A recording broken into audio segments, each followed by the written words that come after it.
Hello and welcome, YouTube, or as my ancestors would say, hello and willkommen. Today we're going to be talking about gang ripsaws. Without further ado, I'll use my grandpa's favorite line, mach schnell, make it quick, let's get to the video. Alright, so right now we are in front of our gang ripsaw. That's how we run it. This machine has one movable blade, but I never use it. No offense to the manufacturer, I think one movable blade is a waste of time.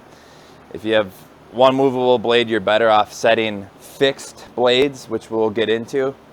You're better off setting four blades to get you 3 molding blanks per rip than to use one movable blade, in my opinion. That does require you to pre-sort. So, knock on wood, if our orders keep coming in like they are, we've been looking at a 3 movable blade ripsaw with a compact infeed.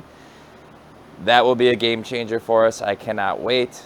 Keep the orders coming, customers, and you will see a grown man cry when that machine comes in here. But we've been doing it this way for years. Let me show you how we do it. All right, guys, kind of like in the last video for this, I'm going to be off segment so you guys can really see the inside of the machine as good as we can with the current cameras that we're using. So all we do is, this is the quick fix arbor here. This right here locks it in. You'd have to look at the manual. I think they want about an 1/8 inch to 3/16 inch gap, and that locks in your blades. It's as simple as that. All we do, either take a piece of wood or take just a tape measure, throw your tape on there. Okay, we got our 3 7/16 blank here, 3 7/16. Maybe I want to do a 1 inch, whatever, a 1x6, slide them out. It's a really nice system. This is a Weinig machine. Ryman is the actual name on this machine, but that's owned by Weinig.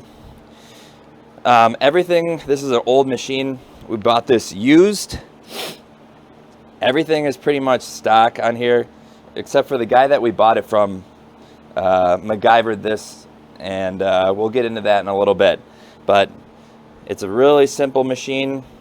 Most important thing is to keep the oil in here and keep your track as clean as possible. All right, so here's my little life hack for running this machine. The guy we bought it from made these. So as you saw earlier, and we'll zoom in on it again, he kind of modified the hold down bracket on the left side of the machine. And he replicated the hold down, which if you run this machine, is basically just a big rectangle where there's only a hold down here and here. The issue with that is the hold down is only like here, here and back here, and there's all this open space.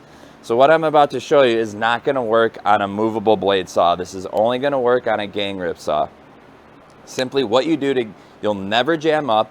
You could, within reason, even run a bow up on this machine with these, because you get such great hold down. Take a piece of acrylic, match the bracket, notch it out. You can cut all different sizes. We have 2 inch, 3/4, 1.5 inch. These are only like 1/2 inch if you want to cut really narrow stuff. This just gives you consistent hold down throughout the machine. Again, this is an older machine. I'm sure the newer ones do a better job, but the newer ones are all movable blades, which again, this will not work. All right, guys, off camera again. So why I love these again on a gang ripsaw only is you're gonna get consistent hold down. It's PVC, so as you can see, if you set it incorrectly and the blade hits it a little bit, it's just going to cut into it a little bit. Again, the manufacturer is not going to recommend this. I can't sell these because this is a modification. But this is what we do. We've done it for 8 years and it works great. Loosen your quick fix.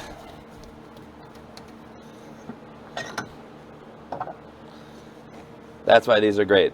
Slide it in. Oh, okay. Yeah, for that one, bam.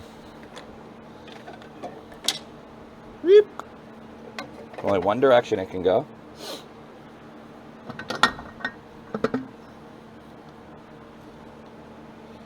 And I always put one on the outside too. So you're getting hold down inside the pocket and just outside the pocket. It works perfectly. Look at all that hold down you get.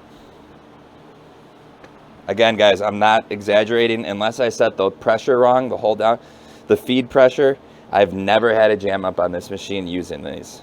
So I highly recommend it. That's the life hack for this video. All right, so just to recap there, that's just a little trick that we use for fixed pocket gang ripsawing, okay? I hope you guys find that helpful. It's really helped and worked for us. We're just lucky we bought that saw used, and the guy we bought it from had that modification on there. So I can't be too helpful on how he did it. He was a machinist and a really talented guy when it came to making stuff like that. So it's pretty easy though. We've cut new PVC parts on a table saw and on a little CNC machine. So you guys can figure it out and make those acrylic hold downs, and I think it'll really benefit you. Again, that'll only work for fixed pocket. It's not going to work on a new movable blade machine. So I really hope you guys found that helpful. Please like and subscribe. I'm trying to keep it short and sweet this week as my allergies are bothering me. We'll see you on the next one.